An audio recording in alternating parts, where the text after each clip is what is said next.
KaraokeBooks. Discourse on the Method. René Descartes. Translated by John Veitch. Part 5.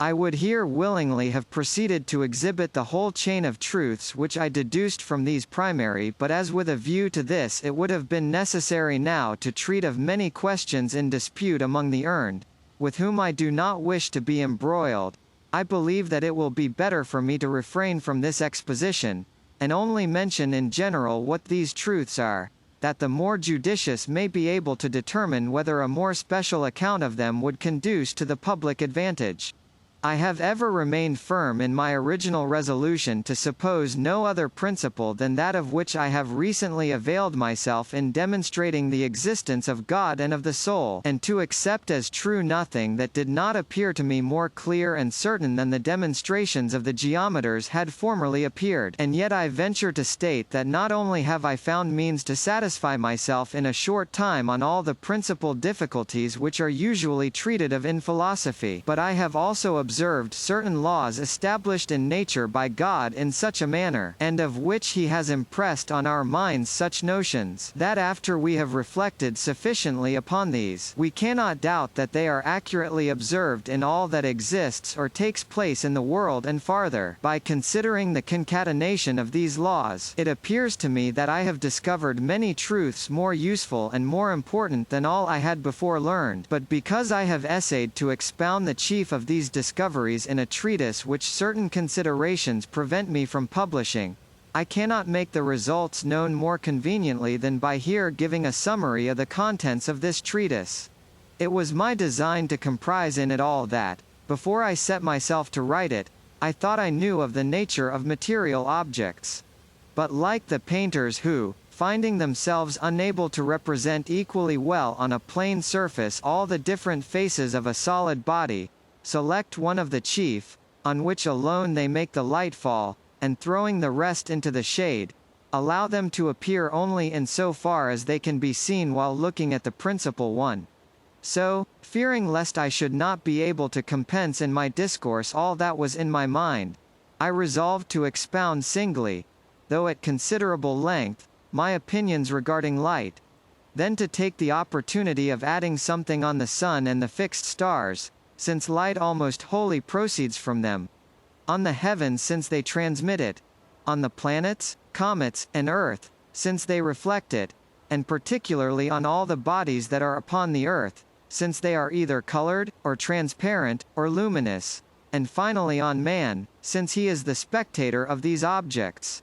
Further, to enable me to cast this variety of subjects somewhat into the shade, and to express my judgment regarding them with greater freedom, without being necessitated to adopt or refute the opinions of the learned, I resolved to leave all the people here to their disputes, and to speak only of what would happen in a new world, if God were now to create somewhere in the imaginary spaces matter sufficient to compose one, and were to agitate variously and confusedly the different parts of this matter, so that there resulted a chaos as disordered as the poets ever feigned, and after that did nothing more than lend his ordinary concurrence to nature, and allow her to act in accordance with the laws which he had established. On this supposition, I, in the first place, described this matter, and essayed to represent it in such a manner that to my mind there can be nothing clearer and more intelligible, except what has been recently said regarding God and the soul, for I even expressly supposed that it possessed none of those forms or qualities which are so debated in the schools, nor in general anything the knowledge of which is not so natural to our minds that no one can so much as imagine himself ignorant of it. Besides, I have pointed out what are the laws of nature, and, with no other principle upon which to found my reasonings except the infinite perfection of God, I endeavored to demonstrate all those about which there could be any room for doubt, and to prove that they are such, that even if God had created more worlds, there could have been none in which these laws were not observed.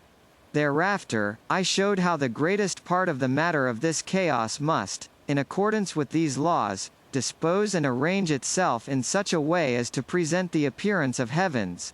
how in the meantime some of its parts must compose an earth and some planets and comets, and others a sun and fixed stars.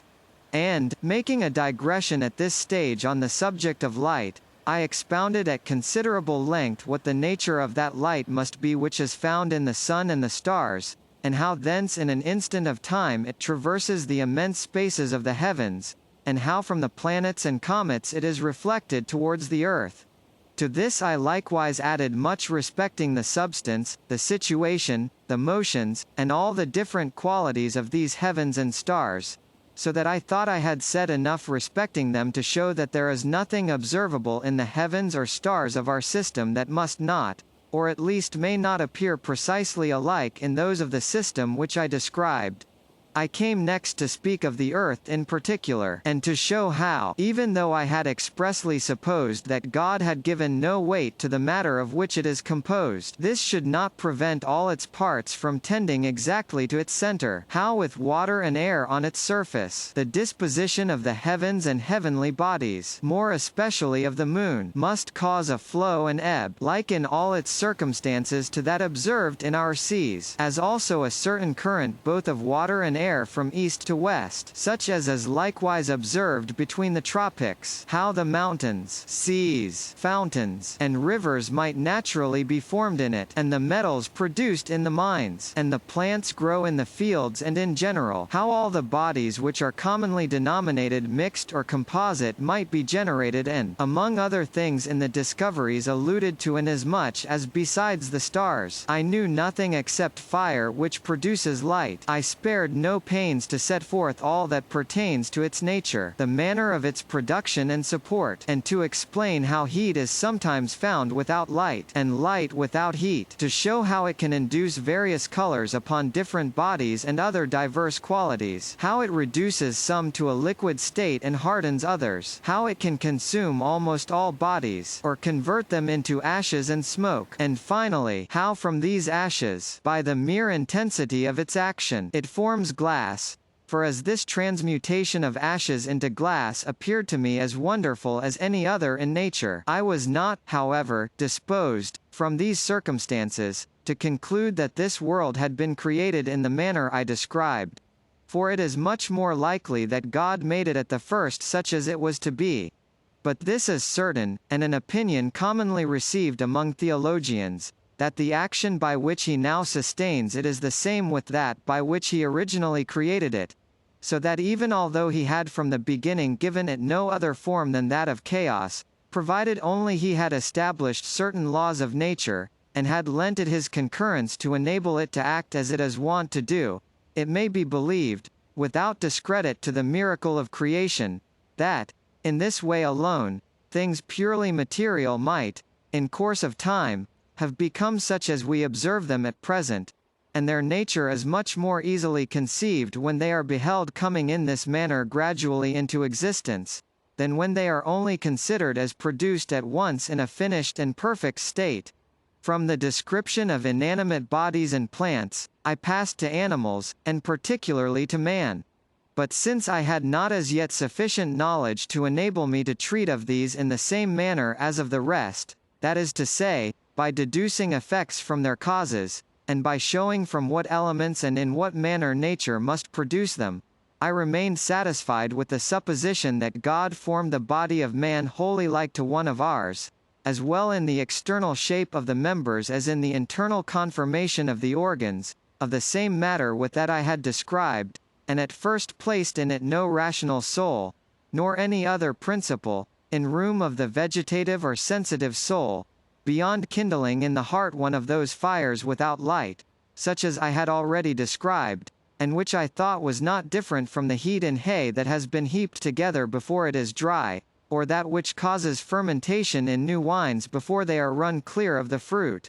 For, when I examined the kind of functions which might, as consequences of this supposition, exist in this body, I found precisely all those which may exist in us independently of all power of thinking, and consequently without being in any measure owing to the soul.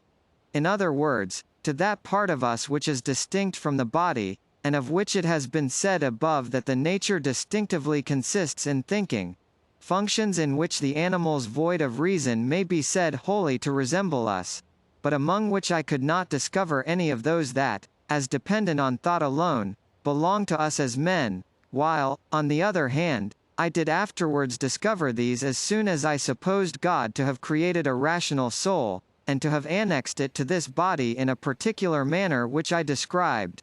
But, in order to show how I there handled this matter, I mean here to give the explication of the motion of the heart and arteries, which, as the first and most general motion observed in animals, will afford the means of readily determining what should be thought of all the rest. And that there may be less difficulty in understanding what I am about to say on this subject, I advise those who are not versed in anatomy, before they commence the perusal of these observations, to take the trouble of getting dissected in their presence the heart of some large animal possessed of lungs, for this is throughout sufficiently like the human, and to have shown to them its two ventricles or cavities, in the first place, that in the right side, with which correspond two very ample tubes, viz., the hollow vein, vena cava, which is the principal receptacle of the blood, and the trunk of the tree, as it were, of which all the other veins in the body are branches, and the arterial vein, vena arteriosa, inappropriately so denominated, since it is in truth only an artery, which, taking its rise in the heart, is divided, after passing out from it, into many branches which presently disperse themselves all over the lungs. In the second place, the cavity in the left side, with which correspond in the same manner two canals in size equal to or larger than the preceding, viz., the venous artery, arteria venosa, likewise inappropriately thus designated, because it is simply a vein which comes from the lungs, where it is divided into many branches, interlaced with those of the arterial vein, and those of the tube called the windpipe, through which the air we breathe enters, and the great artery which, issuing from the heart, I should wish also that such persons were carefully shown the 11 pellicles which, like so many small valves, open and shut the 4 orifices that are in these two cavities, viz. 3 at the entrance of the hollow veins, where they are disposed in such a manner as by no means to prevent the blood which it contains from flowing into the right ventricle of the heart, and yet exactly to prevent its flowing out. 3 at the entrance to the arterial vein, which, arranged in a manner exactly the opposite of the former, readily permit the blood contained in this cavity to pass into the lungs, but hinder that contained in the lungs from returning to this cavity. And, in like manner, 2 others at the mouth of the venous artery, which allow the blood from the lungs to flow into the left cavity of the heart, but preclude its return, and 3 at the mouth of the great artery, which suffer the blood to flow from the heart, but prevent its reflux. Nor do we need to seek any other reason for the number of these pellicles beyond this, that the orifice of the venous artery, being of an oval shape from the nature of its situation, can be adequately closed with 2, whereas the others being round are more conveniently closed with 3. Besides, I wish such persons to observe that the grand artery and the arterial vein are of much harder and firmer texture than the venous artery and the hollow vein, and that the 2 last expand before entering the heart, and there form, as it were, 2 pouches denominated the auricles of the heart, which are composed of a substance similar to that of the heart itself, and that there is always more warmth in the heart than in any other part of the body, and finally, that this heat is capable of causing any drop of blood that passes into the cavities rapidly to expand and dilate, just as all liquors do when allowed to fall drop by drop into a highly heated vessel. For, after these things, it is not necessary for me to say anything more with a view to explain the motion of the heart, except that when its cavities are not full of blood, into these the blood of necessity flows, from the hollow vein into the right, and from the venous artery into the left, because these 2 vessels are always full of blood, and their orifices, which are turned towards the heart, cannot then be closed. But as soon as 2 drops of blood have thus passed, one into each of the cavities, these drops, which cannot but be very large, because the orifices through which they pass are wide, and the vessels from which they come full of blood, are immediately rarefied, and dilated by the heat they meet with. In this way they cause the whole heart to expand, and at the same time press home and shut the 5 small valves that are at the entrances of the 2 vessels from which they flow, and thus prevent any more blood from coming down into the heart, and becoming more and more rarefied, they push open the 6 small valves that are in the orifices of the other 2 vessels, through which they pass out, causing in this way all the branches of the arterial vein and of the grand artery to expand almost simultaneously with the heart, which immediately thereafter begins to contract, as do also the arteries, because the blood that has entered them has cooled, and the 6 small valves close, and the 5 of the hollow vein and of the venous artery open anew and allow a passage to other 2 drops of blood, which cause the heart and the arteries again to expand as before. And, because the blood which thus enters into the heart passes through these 2 pouches called auricles, it thence happens that their motion is the contrary of that of the heart, and that when it expands they contract. But lest those who are ignorant of the force of mathematical demonstrations and who are not accustomed to distinguish true reasons from mere verisimilitudes, should venture, without examination, to deny what has been said, I wish it to be considered that the motion which I have now explained follows as necessarily from the very arrangement of the parts, which may be observed in the heart by the eye alone, and from the heat which may be felt with the fingers, and from the nature of the blood as learned from experience, as does the motion of a clock from the power, the situation, and shape of its counterweights and wheels. But if it be asked how it happens that the blood in the veins, flowing in this way continually into the heart, is not exhausted, and why the arteries do not become too full, since all the blood which passes through the heart flows into them, I need only mention in reply what has been written by a physician of England, who has the honor of having broken the ice on this subject, and of having been the first to teach that there are many small passages at the extremities of the arteries, through which the blood received by them from the heart passes into the small branches of the veins, whence it again returns to the heart, so that its course amounts precisely to a perpetual circulation. Of this we have abundant proof in the ordinary experience of surgeons, who, by binding the arm with a tie of moderate straightness above the part where they open the vein, cause the blood to flow more copiously than it would have done without any ligature, whereas quite the contrary would happen were they to bind it below, that is, between the hand and the opening, or were to make the ligature above the opening very tight. For it is manifest that the tie, moderately straightened, while adequate to hinder the blood already in the arm from returning towards the heart by the veins, cannot on that account prevent new blood from coming forward through the arteries, because these are situated below the veins, and their coverings, from their greater consistency, are more difficult to compress, and also that the blood which comes from the heart tends to pass through them to the hand with greater force than it does to return from the hand to the heart through the veins. And since the latter current escapes from the arm by the opening made in one of the veins, there must of necessity be certain passages below the ligature, that is, towards the extremities of the arm through which it can come thither from the arteries. This physician likewise abundantly establishes what he has advanced respecting the motion of the blood, from the existence of certain pellicles, so disposed in various places along the course of the veins, in the manner of small valves, as not to permit the blood to pass from the middle of the body towards the extremities, but only to return from the extremities to the heart, and farther, from experience which shows that all the blood which is in the body may flow out of it in a very short time through a single artery that has been cut, even although this had been closely tied in the immediate neighborhood of the heart and cut between the heart and the ligature, so as to prevent the supposition that the blood flowing out of it could come from any other quarter than the heart. But there are many other circumstances which evince that what I have alleged is the true cause of the motion of the blood.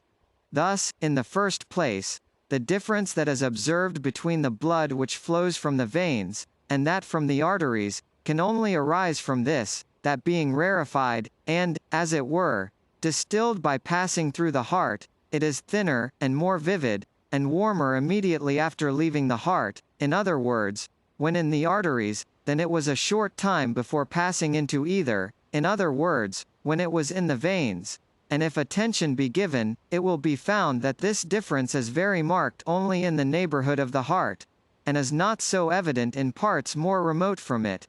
In the next place, the consistency of the coats of which the arterial vein and the great artery are composed, sufficiently shows that the blood is impelled against them with more force than against the veins.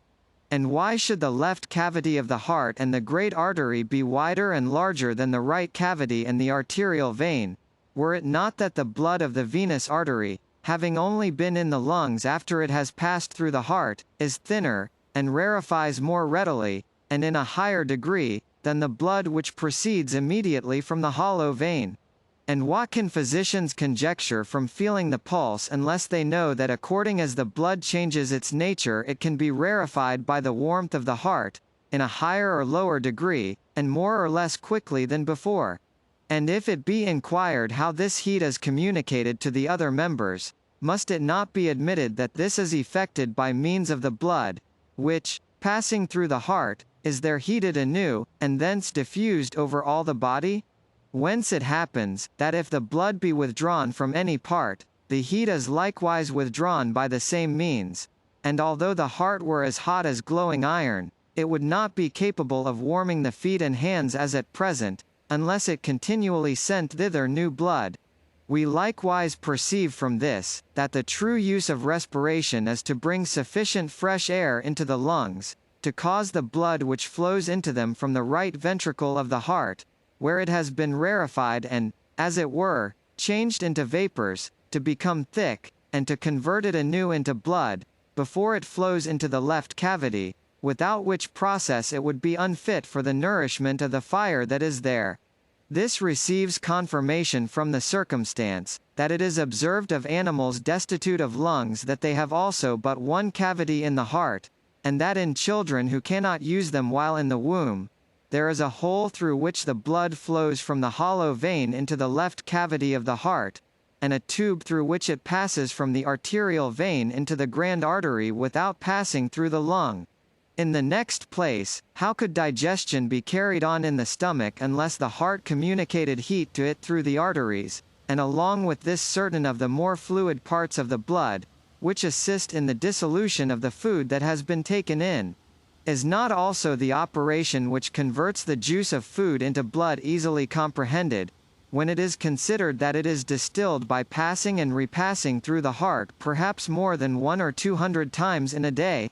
And what more need be adduced to explain nutrition, and the production of the different humours of the body, beyond saying, that the force with which the blood, in being rarefied, passes from the heart towards the extremities of the arteries, causes certain of its parts to remain in the members at which they arrive, and there occupy the place of some others expelled by them, and that according to the situation, shape, or smallness of the pores with which they meet, some rather than others flow into certain parts, in the same way that some sieves are observed to act, which, by being variously perforated, serve to separate different species of grain.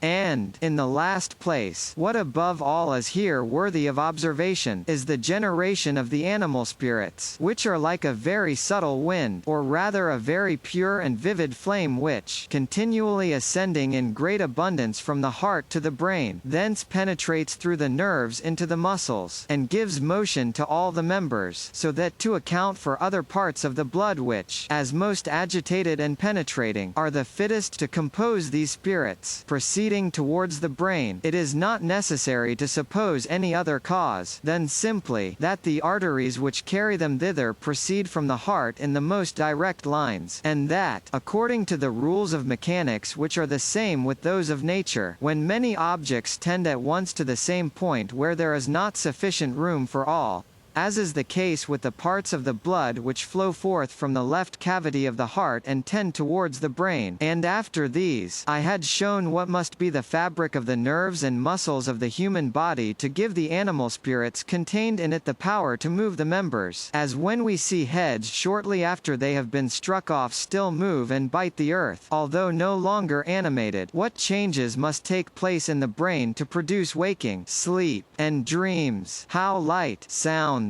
odors, tastes, heat, and all the other qualities of external objects impress it with different ideas by means of the senses. How hunger, thirst, and the other internal affections can likewise impress upon it divers ideas. What must be understood by the common sense, sensus communis, in which these ideas are received, by the memory which retains them, by the fantasy which can change them in various ways, and out of them compose new ideas, and which, by the same means, distributing the animal spirits through the muscles, can cause the members of such a body to move in as many different ways, and in a manner as suited, whether to the objects that are presented to its senses or to its internal affections. Nor will this appear at all strange to those who are acquainted with the variety of movements performed by the different automata, or moving machines fabricated by human industry, and that with help of but few pieces compared with the great multitude of bones,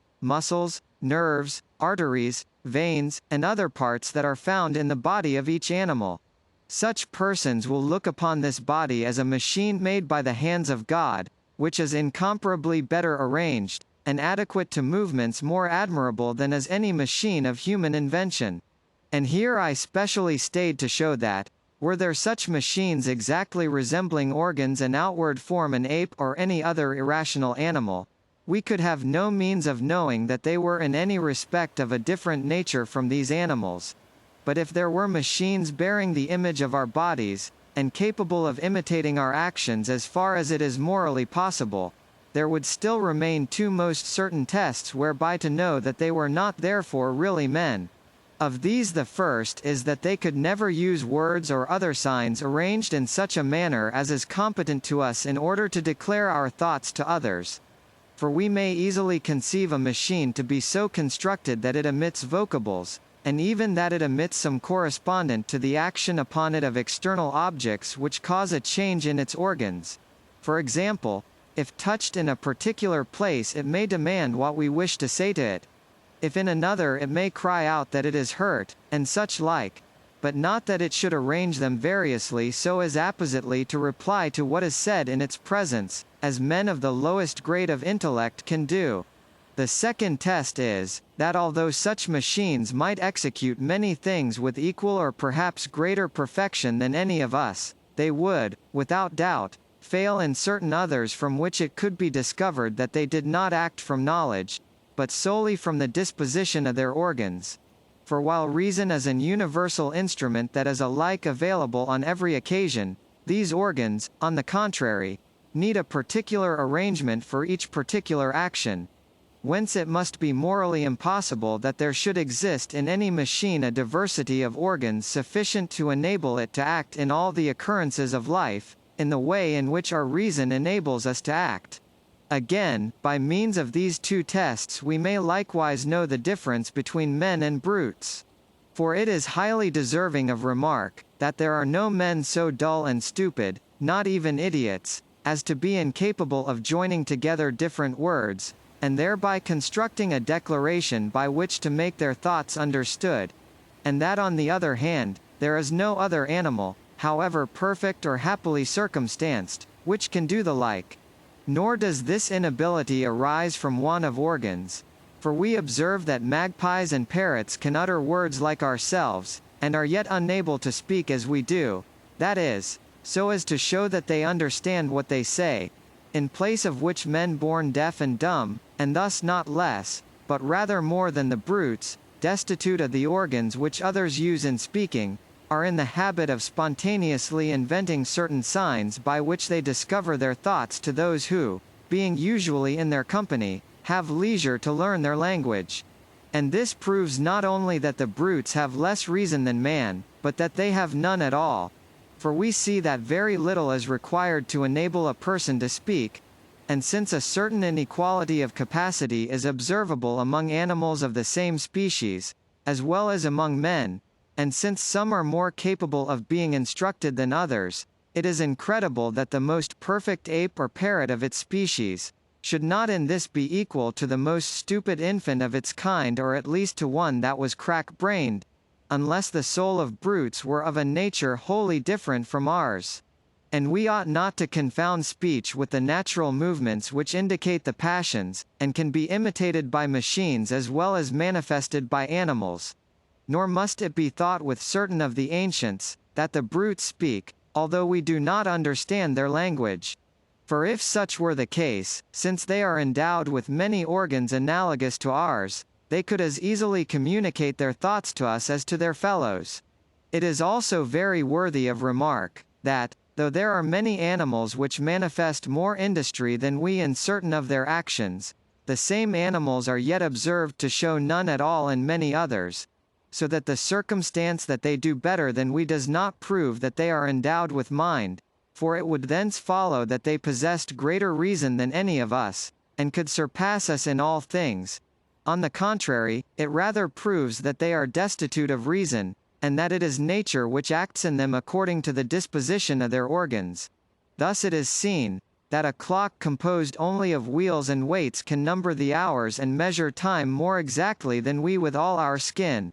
I had after this described the reasonable soul, and shown that it could by no means be educed from the power of matter, as the other things of which I had spoken, but that it must be expressly created, and that it is not sufficient that it be lodged in the human body exactly like a pilot in a ship, unless perhaps to move its members, but that it is necessary for it to be joined and united more closely to the body, in order to have sensations and appetites similar to ours, and thus constitute a real man. I here entered, in conclusion, upon the subject of the soul at considerable length, because it is of the greatest moment. For after the error of those who deny the existence of God, an error which I think I have already sufficiently refuted, there is none that is more powerful in leading feeble minds astray from the straight path of virtue than the supposition that the soul of the brutes is of the same nature with our own, and consequently that after this life we have nothing to hope for or fear, more than flies and ants. In place of which, when we know how far they differ, we much better comprehend the reasons which establish that the soul is of a nature wholly independent of the body, and that consequently it is not liable to die with the latter, and, finally, because no other causes are observed capable of destroying it, we are naturally led thence to judge that it is immortal. KaraokeBooks.